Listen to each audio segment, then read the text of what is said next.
Now this recipe's got a little extra work in it, but I promise you it is worth the extra effort. First thing we're going to do is get us a beautiful green apple. We're going to core that mother. We're going to take that stuff right out of the center of it. Pop! Perfect. Then get ready to slice her up. Because what I've got in mind today has got a lot of amazing ingredients in it. We're going to have a little bit of apple. We're going to have some Swiss cheese. We're going to have some pie crust. We're getting after it today. We're going to take all of our skills into the kitchen. I love how this turns out too. I tell you what, it's one of those things where it takes just a little bit of time, but my goodness, the final product is absolutely out of this world. So first of all, we're going to get this apple good and sliced up. Then we're going to take our cheese out and get after that. We're aggressive in this kitchen. We're just going to cut it right down the middle. And then we're going to use half of that going into our recipe. Beautiful. Put that thing right there in the middle of your chopping block, and then you just get after it. We're going to cut these into about 1/4 inch slices.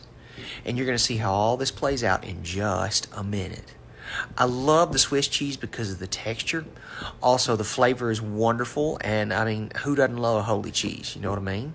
It melts beautifully as well. Swiss goes really well with the apple. Apple's good for a lot of different cheeses. You'll find those in a lot of those charcuterie boards, like dried apricots or dates or nuts, things like that. But today we've got apple and Swiss. Provolone goes really well with apple too. And any of my folks out there who've ever eaten apple pie with cheddar on it, y'all know exactly. Cheese and apples go like a hand in a glove. We don't like to rush things around here very often, but I do want to make sure that we get on to the rest of the recipe. It's got several steps to it. I would apologize if there was anything to say I'm sorry for. This is going to be an absolutely fantastic final product.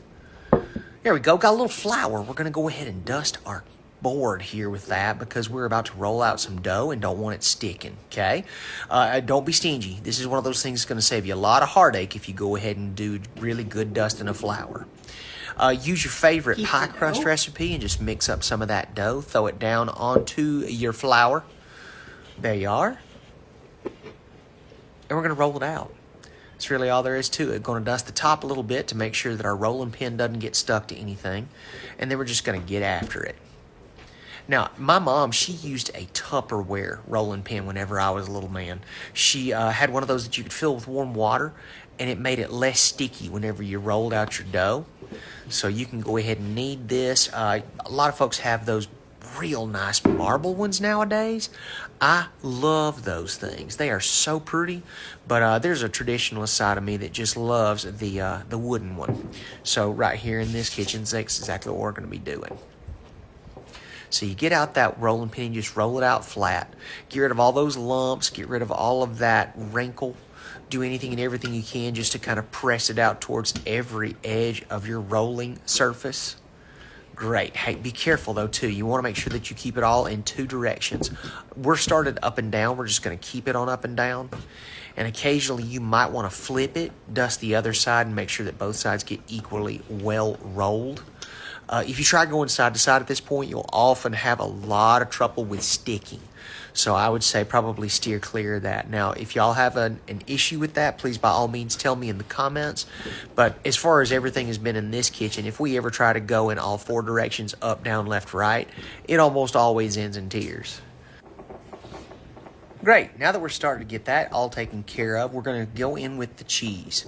We've got all this beautiful Swiss cheese. We're just going to go ahead and layer it out. Really, really simple. We prepared ahead of time to make sure this wouldn't take very much time at all.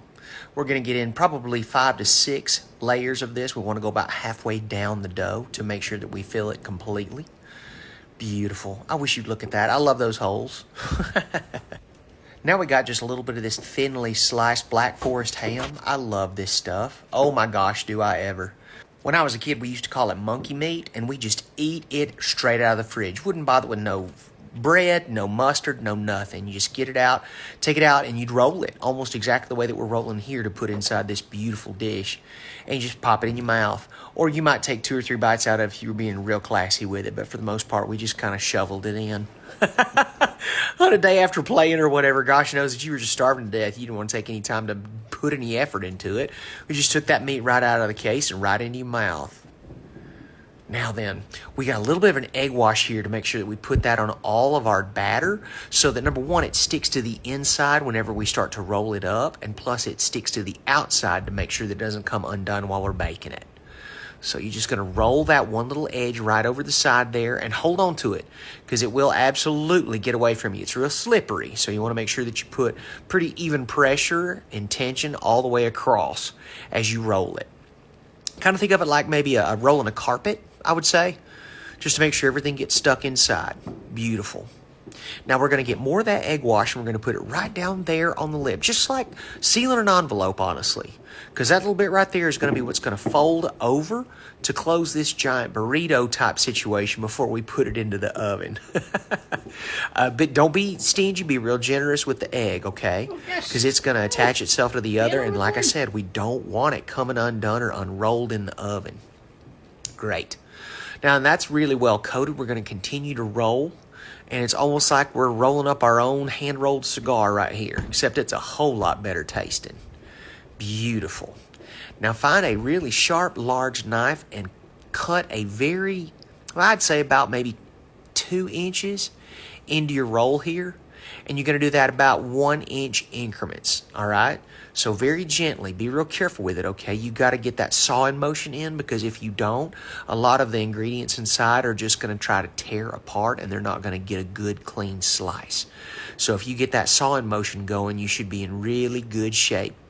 What we're doing here is making just a little bit of an extra space for the apples and the cheese. You're going to put 2 of these apple slices in each one of those slits that we just cut in, okay?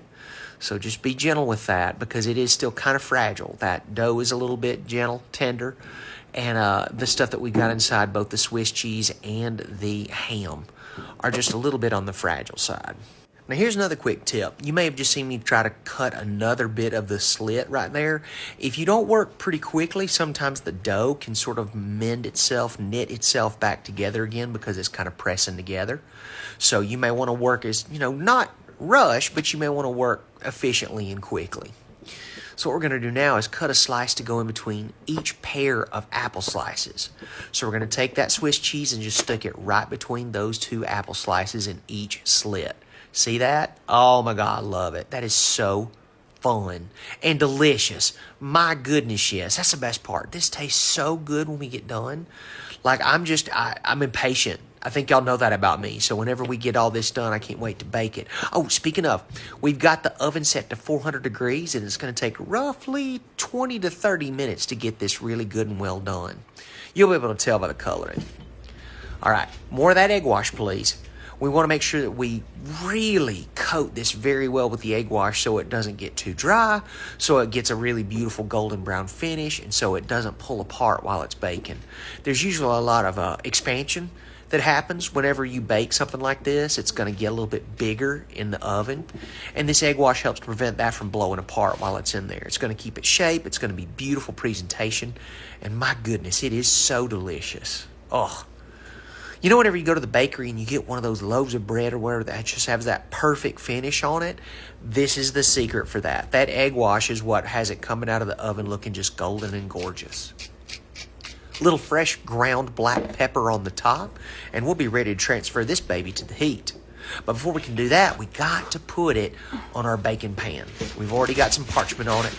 We're going to slide it right off our prep board right here onto the baking pan. And we're going to do just a little bit of repair work on anything that may have shuffled during the transfer. And then we're going to take it off to bake it up. Yes, please. Now then, while that is getting all golden and delicious, we're going to be making a little bit of dipping sauce. First, we're going to start with some yellow mustard. We don't measure this. We just put it in, until the Lord tells us to stop. Put us a little bit of ground black pepper. The fresh stuff is always my preference. And then a little bit of honey. Again, you're going to put about equal parts of honey and mustard in there. Just depends on how you love it. We like it just a little bit sweeter around here. And then you just zhuzh it up with your whisk, with your spoon, with a fork, whatever it is that makes you happy, just to make sure that you get all those ingredients really nicely blended. Beautiful.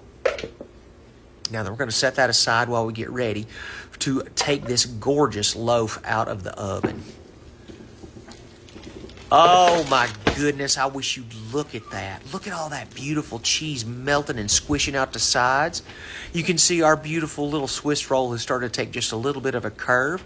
Absolutely fine. We ain't worried about a lick of it because it's going to taste just as delicious. Oh my God. You're going to get your knife in there and cut you a slice of that, all right? Don't be shy because we sure ain't. Oh my goodness. This is probably one of the few times that I would prefer an end piece on something. I don't love it on bread, but this is a totally different animal. My goodness, those butt ends on this are out of this world. So we're going to transfer this from baker to plate, and we are ready. Look at the layers of delicious inside this gorgeous meal that we have just made. Eat up, y'all. Woo! God, yes.